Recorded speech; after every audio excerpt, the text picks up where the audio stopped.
दोस्तों, क्रोध हर किसी को आता है। जब भी किसी की बात बुरी लगती है या किसी का व्यवहार पसंद नहीं आता है तो गुस्सा आता है। और एक बार जब यह आता है तो फिर दिमाग से निकलने का नाम नहीं लेता। ऐसे में आप उस घटना को लेकर बैठ जाते हैं, उसके बारे में सोचते रहते हैं। हर समय वही बात दिमाग में घूमती रहती है। आप किसी से कोई भी बात करें, वह घटना बीच में आ जाती है। ऐसे में आप न चाहते हुए भी उस बारे में बात करने लगते हैं, उसकी शिकायत करने लगते हैं। और अगर उस समय वहाँ पर कोई बात करने वाला नहीं हुआ तो आप अपने आप से ही बातें करने लगते हैं, बड़बड़ाने लगते हैं। इस सब बातों से उस व्यक्ति की सेहत पर तो कोई फर्क नहीं पड़ता, पर आपका नुकसान जरूर होता है। लेकिन अगर आप चाहे तो इस स्थिति से बच सकते हैं, इस नुकसान से खुद को बचा सकते हैं। आइए जानते हैं महात्मा बुद्ध की इस कहानी के जरिए। एक बार की बात है, एक गांव में गौतम बुद्ध का प्रवचन चल रहा था। वे कह रहे थे, जब हम क्रोधित होते हैं तो दूसरों को नुकसान पहुंचाने की कोशिश करते हैं, लेकिन उस समय हम इतने आवेशित हो जाते हैं कि हमारी सोचने समझने की ताकत समाप्त हो जाती है। इसलिए क्रोध में हम सही निर्णय नहीं ले पाते और अपना ही नुकसान कर बैठते हैं। बुद्ध की उस सभा में एक गुस्सैल स्वभाव का व्यक्ति भी शामिल था। उसे बात बात पर गुस्सा आ जाता था। आज भी वह अपने परिवार वालों से लड़ाई कर आया था और उस समय भी उसके दिमाग में उथल पुथल मची हुई थी। इसलिए उसे बुद्ध की बातें अच्छी नहीं लग रही थी। उसे लग रहा था कि जैसे बुद्ध उसे डांट रहे हो, सबके सामने उसकी बेइज्जती कर रहे हो। इससे उस व्यक्ति का क्रोध भड़क गया। वह अपनी जगह से उठा और बुद्ध के पास जा पहुंचा। इससे पहले कि कोई कुछ समझता, उसने बुद्ध के मुंह पर थूक दिया। यह देखकर वहां मौजूद लोग भड़क उठे और उस व्यक्ति के बारे में बुरा भला कहने लगे। लेकिन बुद्ध अभी भी अपनी जगह पर शांत बैठे हुए थे। उन्होंने अपना चेहरा पोंछा और बोले, क्या बात है वत्स, तुम्हें कुछ कहना है? उस व्यक्ति ने बुद्ध की बात का कोई जवाब नहीं दिया। वह बिना कुछ कहे वहां से चला गया। यह देखकर एक व्यक्ति से रहा नहीं गया। उसने बुद्ध से पूछा, हे महात्मा, उस मूर्ख व्यक्ति ने आपका अपमान किया और आपने उससे कुछ नहीं कहा, ऐसा क्यों? बुद्ध उस व्यक्ति की बात सुनकर मुस्कुराते हुए बोले, तुमने शायद उस व्यक्ति का चेहरा नहीं देखा।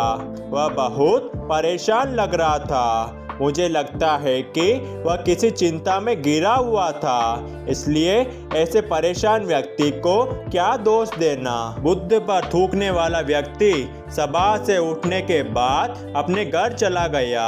वह दिन भर बेचैन रहा। उसे अपनी करनी पर पछतावा होता रहा। रात में भी वह सो नहीं पाया और बेचैनी में इधर उधर करवट बदलता रहा। अगले दिन वह फिर से बुद्ध की सभा में गया।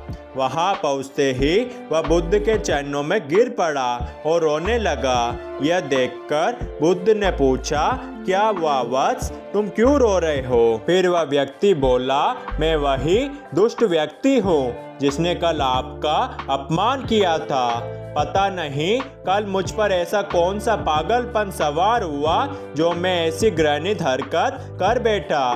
कृपया मुझे क्षमा कर दे बुद्ध। बुद्ध बोले, कल की बातें तो कल ही समाप्त हो गई वत्स। कल के बारे में आज क्या सोचना?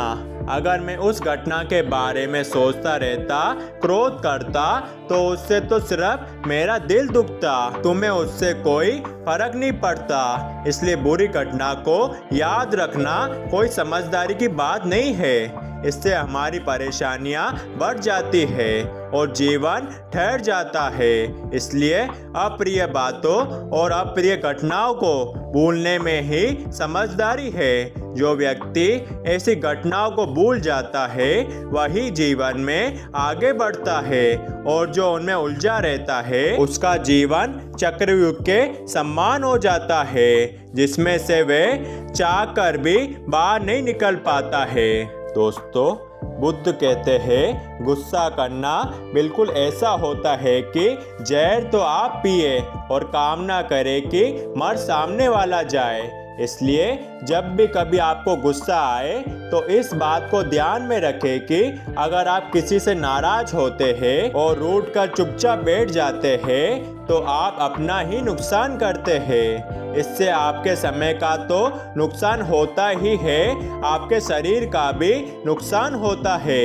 इसलिए अप्रिय बातों और अप्रिय घटनाओं को लेकर बैठना कोई हल नहीं है। बेहतर है कि उन्हें भूलकर आगे बढ़े, तभी आप जीवन के प्रवाह के साथ अपने आप को जोड़ पाएंगे और जीवन का आनंद ले पाएंगे। हम में से ज़्यादातर लोग यही समझते हैं कि हमारे दुखों का कारण कोई दूसरा व्यक्ति है, और जब हम ऐसा मानते हैं तो हम अपने स्वनियंत्रण की कमी और अक्षमता को अनदेखा कर रहे होते हैं। वास्तव में ये हम पर निर्भर करता है कि हम दूसरों के द्वारा प्रदान की गई नकारात्मकता को स्वीकार करते हैं या नहीं। अगर हम नकारात्मकता को स्वीकार करते हैं तो हम अपने पैरों पर कुल्हाड़ी मारते हैं, और जब हम उसे अस्वीकार कर देते हैं तो घृणा, क्रोध, हिंसा हर किसी से